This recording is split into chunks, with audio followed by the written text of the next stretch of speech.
બસ એવી પાતળી નાની સરખી. અને પ્રાર્થનામાં અમે આ બધી ચર્ચાઓ કરીએ તો ત્યાં બી બહુ શાંતિથી સાંભળે પણ વચ્ચે કશું બોલે નહીં. અને પછી પૂરા થયા અને બધા કે આ તો બહુ બોલતી જ નહીં, આનામાં કશો ફરક જ ના આવ્યો. ઘણા બહુ મહિના ફૂટી જાય પણ બધાની અંદર પેલો કહેવાય ટાઈમ બોમ્બ કરે કે ઘણા વર્ષો પછી ફૂટે. અને એમની પછી કહાની અમારા સુધી પહોંચે. એમાંની એક જે છોકરી છે એની તમને વાત કરું કે ઝારખંડ જેવા એરિયામાં ત્યાં આગળ આપણે પિક્ચરોમાં જે મારામારી કે તલવારોથી આને માર્યું એ રીતસરનું છોકરો કે અમે આમ સામે જોઈએ ઝૂંપડપટ્ટીમાં એકબીજાને તલવાર મારી દીધી હોય, ગોળી ફાયરિંગ કરે એ બી સામાન્ય. એટલે ગુનો એટલો ત્યાં. અને એ એરિયામાંથી જે છોકરી આવેલી ને અહીંયાથી પછી ભણીને ગઈ, ગામમાં પેલું બધા ગ્રામ સભા બેસે ને તો એમાં મીટિંગ હશે ને બધા ગયેલા તો બહેનોને પણ બોલાયેલા. જરૂર હતી બહેનોની એટલે બહેનોનું કે ભાઈ સંખ્યા હોવી જોઈએ એટલે બધાને જબરજસ્તી લઈ ગયેલા કે ભાઈ આવજો. બધી બહેનો ગયા અને આ છોકરી પણ એની મમ્મીને કહે કે હું આવું સાથે.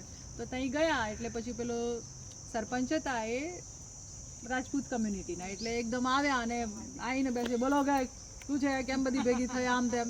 એટલે પછી બધી બહેનો તો ચૂપ કે ભાઈ કોણ બોલશે. એટલે પછી પેલી છોકરી છે ને ઊભી થઈ. બધાને થયું કે આ કરશે.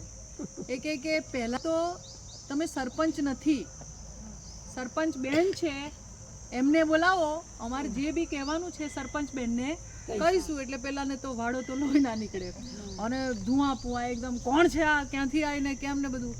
પછી બહેનો કહે એણે ખોટું શું કર્યું, અમારે જે વાત કરવાની છે અમે સરપંચ બેન છે એમની સાથે કરું છું, તું સરપંચ નથી. એટલે પેલો તો ધુઆ પુઆ ને બરખાસ્ત ને બધું કરીને ભાગી ગયા. બીજી વખતની જ્યારે બેઠક થઈ ત્યારે બેન ઘૂમટો તાણીને પણ આયા ખરા. અને પછી એ બેઠા પછી બધી ચર્ચા થઈને વાત થઈ. એટલે કહેવાનો મતલબ કે કોઈકે પહેલ કરતા શીખવું પડશે. બરાબર.